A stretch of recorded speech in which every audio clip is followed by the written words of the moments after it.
方师兄所言极是。 Hula semuanya, bagaimana nih kabar kalian? Semoga dalam keadaan baik-baik saja dan sehat selalu ya.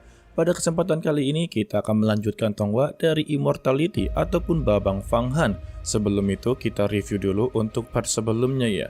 Yang dimana untuk part sebelumnya sebenarnya sedikit membosankan. Karena studionya ini agak kampret juga ya. Dia terus-terusan membayangkan ataupun tidak bisa membuat kita move on dari Hongyi. Yang dimana Xiaoling ini terus-terusan bernostalgia ataupun mendapati bayang-bayangan dari Hongyi. Contohnya saja ketika berada di kantin, Xiaoling mendapati sebuah ingatan dari Hongyi membuat dia sangatlah sedih karena yang ternyata Fanghan benar-benar sangatlah kesepian. Sedangkan untuk Fanghan, dia begitu kebingungan bagaimana Xiaoling bisa mengetahui tempat meja makan yang biasanya mereka berdua lakukan ya. Tetapi selagi itu juga dia begitu tidak mempermasalahkannya. Dan mereka juga dipertemukan dengan Lin Yan, yang dimana dia ini berada di pihaknya Fanghan, sebab prinsip dia ini sama dengan Fanghan ya. Dia telah menganggap kalau sekte Hiwa ini sudah melenceng sangatlah jauh, di mana para murid serta seniornya sendiri mencoba untuk mendapatkan keuntungannya tersendiri, tanpa mementingkan sekte mereka akan menjadi lebih baik lagi. Maka dengan begini, Fanghan dan juga Lin Yan menjalin pertemanan untuk menjadi lebih kuat lagi. Kalau begitu, langsung saja kita masuk ke dalam ceritanya. Lalu, pertarungan selanjutnya yaitu Yue akan melawan Ling Feng. Di sana Yue sangatlah menghela napas karena mengapa dia harus melawan dirinya kembali. Dan dia ini sangatlah bermasalah kepada Fanghan. Dan dia pun langsung menyuruh Ling Feng untuk mengerahkan seluruh kemampuannya karena dia sangatlah tidak mood untuk melawannya ya. Sehingga pertarungan mereka pun haruslah dimulai. Baru saja serangan pertama membuat pedang dari Ling Feng haruslah terpental. Dan dia pun sangatlah kewalahan dari semua ini. Sedangkan ya untuk Yue dia hanya berdiam diri dan mengeluarkan alat musik kecapinya ya. Tetapi kita perlu ingat kalau Ling Feng tidak mempunyai satu senjata, melainkan beberapa senjata ya. Lalu dia pun langsunglah mengeluarkan sebuah daun, yang dimana daun tersebut memiliki sebuah formasi, lagi dan lagi adalah sebuah ilusi ya. Dan Yue haruslah terkena ilusi tersebut. Tetapi ini bukanlah sebuah ilusi untuk mengenang masa lalu ya, melainkan sebuah ilusi kalau dia ini berada di dimensi lain dan terus-terusan terkena serangan dari daun yang begitu sangatlah tebal guys. Serangan yang bertubi-tubi dari daun tersebut juga haruslah dihancurkan oleh serangan bertubi-tubi dari Yue membuat Ling Feng sungguh sangatlah kesal ya. Padahal dia telah menggunakan sebuah formasi ilusi, tetapi juga dia bisa mengendalikan semua ini. Baginya, kalau senjata ajaib milik dari Yue ini benar-benar begitu luar biasa daripada miliknya. Waduh, malah jadi cemburu dia. Sehingga benturan kekuatan pun haruslah terjadi. Dan itu juga membentuk sebuah ledakan yang begitu dahsyat. Setelah ledakan itu terjadi, dia juga mengeluarkan sebuah senjata ajaib yang dimana daun tersebut bisa dibentuk menjadi sebuah ulat bulu dan mengeluarkan gelombang ultrasonik. Lantas, itu juga membuat Yue sungguhlah kebingungan. Dia menanyakan trik macam apa yang telah dia gunakan. Dan serangan kepompong sutra emas pun dikerahkan. Begitu juga dengan Yue yang masih berpegang teguh dengan kemampuan alat kecapinya. Serangan pertama dikerahkan kepadanya, tetapi kepompong sutra emas ini sama sekali tidak bisalah ditembus. Ling Feng pun langsunglah menertawakannya. Karena pedang spiritual apapun yang paling terkuat tidak dapat menggoyahkan hanya dengan tubuh fisik saja. Dan kini giliran dari Ling Feng untuk menyerangnya, yang membuat Yue haruslah terpental. Dan juga Ling Feng menyuruhnya untuk menyerah saja daripada dia haruslah terluka parah. Mendengar itu juga membuat Yue sungguh sangatlah marah besar dan terus-terusan mencoba untuk menyerangnya. Sampai-sampai Ling Feng merasa kasihan kepadanya dan memberitahu itu adalah usaha yang sangatlah sia-sia. Begitu juga dengan Xiaoling berkata, itu adalah serangan yang sia-sia saja. Tetapi Fanghan memberitahunya kalau dia perlu menonton saja, tidak perlu mengkomentari orang yang sedang bertarung. Namun Xiaoling menyadari kalau itu bukanlah serangan yang sia-sia, karena serangan dari Yue telah membuat sebuah formasi yang mengelilingi tubuh dari Ling Feng. Dan dia pun langsunglah mendapati serangan gelombang ultrasonik yang begitu sangatlah berat daripada sebelumnya guys. Dan dia pun langsunglah berteriak kesakitan. Xiaoling pun yang melihat itu menjadi sangatlah terkagum-kagum kepada Yue. Walaupun dia tubuhnya kecil, tetapi dia memiliki otak yang begitu sangatlah pintar. Dan pada akhirnya pertarungan tersebut pun dapat dimenangkan oleh Yue. Setelah dari semua itu juga, dia memanggil satu persatu teman-temannya yang sangatlah mendukung dirinya, terutama dengan Fang Han. Dia memberitahu kalau dirinya ini telah menang, dan Fang Han pun membalasnya kepada Xiaoling.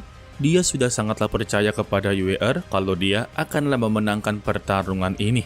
Lalu untuk pertarungan selanjutnya, yaitu Lin Yan melawan Yuan Jiankong. Inilah yang ditunggu-tunggu ya, teman dari Fang Han guys. Atau lebih tepatnya, Lin Yan yang berada di pihaknya Fang Han, sedangkan Yuan Jiankong berada di pihaknya Ye Nantian ataupun Hua Tiantu. Dan ini juga adalah pertarungan yang sangatlah ditunggu-tunggu oleh semua para murid senior ataupun junior ya. Ditambah juga untuk senior Lin Yan adalah orang yang berada di urutan keempat dalam peringkat Sanhe. Sedangkan untuk Yuan Jiankong berada di bawahnya. Tetapi jangan pernah meremehkan kalau dia ini memiliki banyak sekali senjata spiritual ataupun senjata ajaib yang diberikan oleh Hua Tiantu dan juga lainnya ya. Setelah berada dalam arena, mereka berdua pun langsunglah basa-basi ya. Layaknya seperti teman dekat yang dimana Lin Yan memberitahu kalau dia ini sangatlah berduka atas kehilangan pedang ular milik dari Yuan Jiankong. Dan dia juga sebenarnya ingin memberikan sebuah pedang kepadanya.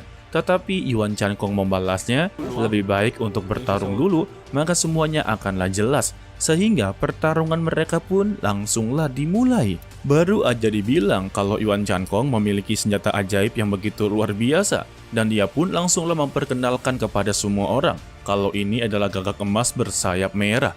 Membuat semua orang yang berada di sana langsunglah terkejut ya. Dari mana dia bisa mendapatkan hal tersebut guys? Kalau kalian ingat, Yuan Jiankong itu mendapatkan senjatanya dari dua bocil milik dari Hua Tiantu atau disebut sebagai Bi Yanfeng ya. Untuk senior Jialan ataupun guru dari Yue sangatlah tidak menyangka mengapa bisa senjata ajaib yang begitu kuat bisa berada di tangannya. Padahal untuk mendapatkannya saja sangatlah sulit ya. Dan dia memberitahu kalau senjata ajaib tersebut hanya dimiliki oleh satu orang saja. Dan mereka semua sangatlah yakin kalau Yuan Jiankong pasti meminjam senjata tersebut ya. Untuk Fang Han sendiri, dia sangatlah yakin kalau senjata tersebut bukan berasal dari Hua Tiantu. Karena untuk Hua Tiantu sama sekali tidak akan pernah untuk memberikannya.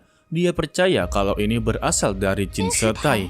Bagi yang belum tahu Jin Setai itu siapa, dia adalah senior yang sedang dikurung di dalam bawah tanah. Dan Fang Han yakin dia adalah dalang di balik semua ini. Karena untuk Jin Setai ataupun keluarga Jin ini memiliki banyak sekali senjata ajaib yang sangatlah luar biasa. Ditambah juga mereka ini ahli dalam membuat pil. Kembali kepada pertarungan mereka yang dimana Lin Yan sama sekali tidak bisa menyentuh tubuh dari Yuan Jiankong. Karena untuk artefak ayam emas ini benar-benar sungguh sangatlah kuat ya, apalagi dalam hal pertahanan guys.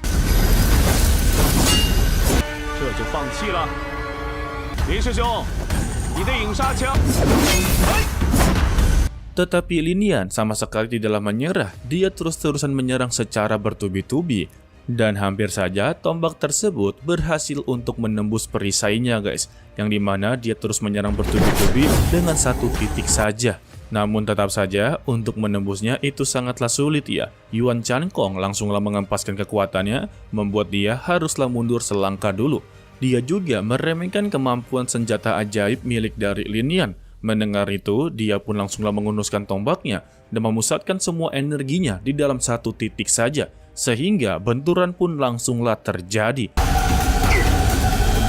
Hal tersebut juga membuat Yuan Jiankong sungguh sangatlah ketar-ketir ya. Dan itu benar-benar berhasil, yang membuat pertahanan milik dari Yuan Jiankong haruslah hancur.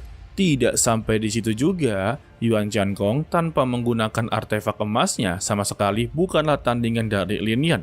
Sedangkan untuk Yuan Jiankong, dirinya terlihat begitu dipermalukan oleh Lin Yan, dia pun langsung menggunakan senjata ajaibnya ya, yang membuat burung tersebut langsunglah menjadi lebih besar dan siap untuk menyerangnya. Xiaoling yang melihat kalau itu adalah senjata yang begitu luar biasa. Tetapi, mengapa penggunanya terlihat begitu lemah? Jadi kekuatannya ini hanya terlihat seperti menggertak saja. Bagi Xiaoling, untuk terlihat begitu seimbang, maka penggunanya juga harus lebih kuat daripada senjata ajaib. Jadi maksudnya, untuk saat ini, Yuan Chankong sama sekali tidaklah berhak untuk memegang senjata tersebut ya. Sehingga wujud burung pun langsunglah mengitari tubuh dari Linian dan terus menyerangnya dari atas. Tetapi dia juga berhasil menghindarinya, walaupun terlihat begitu kewalahan guys.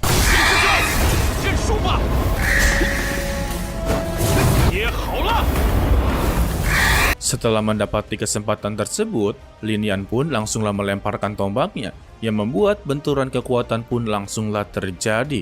Tetapi siapa sangka, dalam benturan tersebut, Linian langsunglah mendapati kesempatan untuk menerjangnya, yang membuat Yuan Chankong haruslah terpental dari sana, dan ledakan spiritual juga harus terjadi, yang menandakan kalau Linian telah memenangkan pertarungan tersebut. Dan Linian meminta kepada Yuan Chankong untuk mengaku kalah saja, karena untuk saat ini dia tidak bisa untuk melanjutkan pertarungan ya.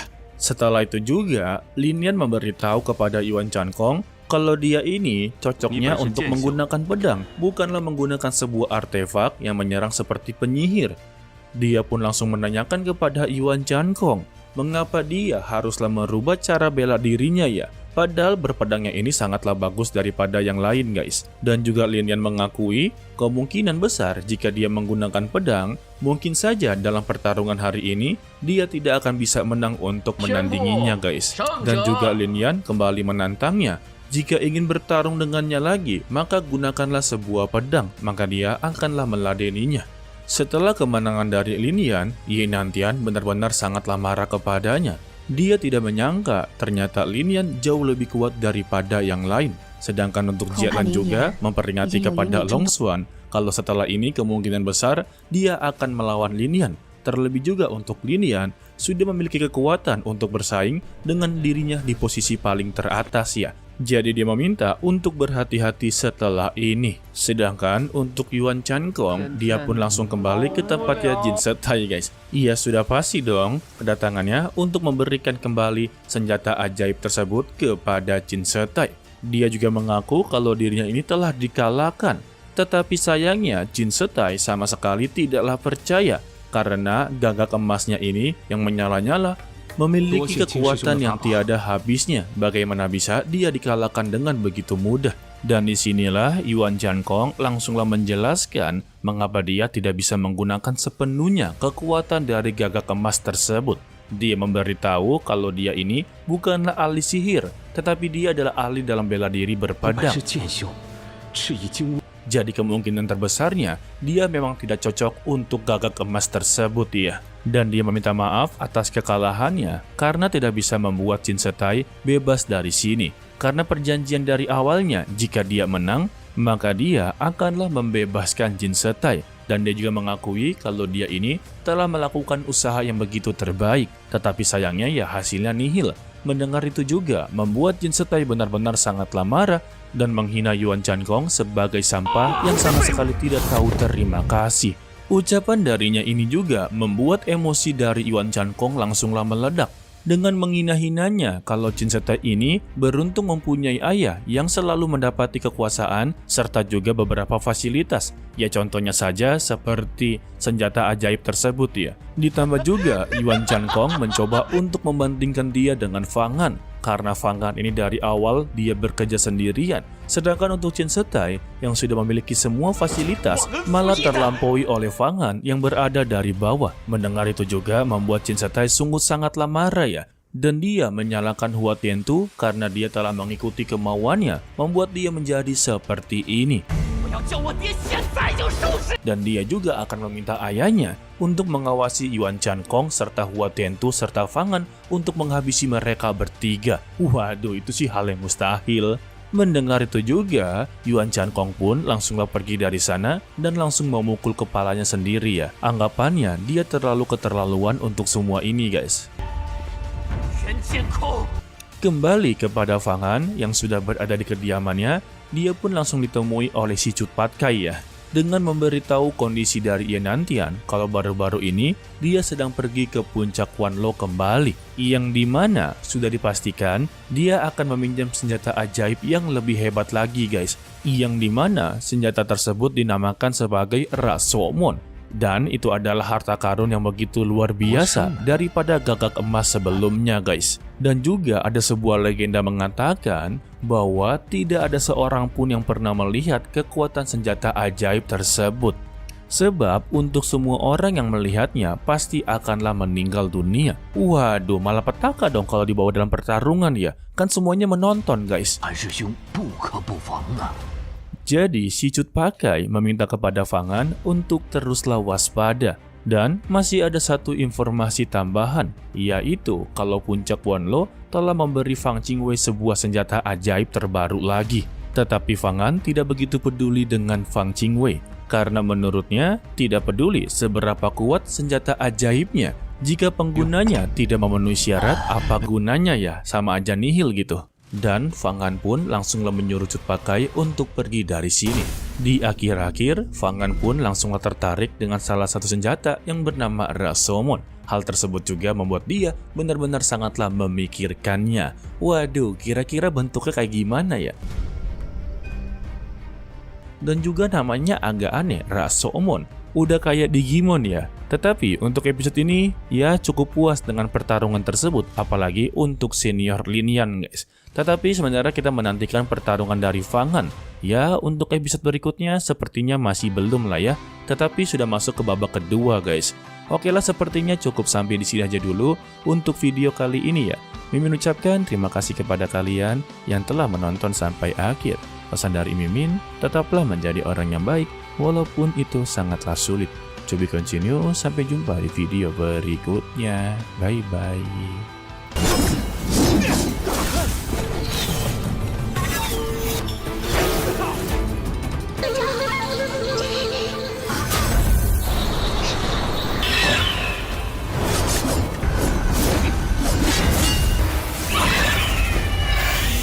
方师兄所言极是。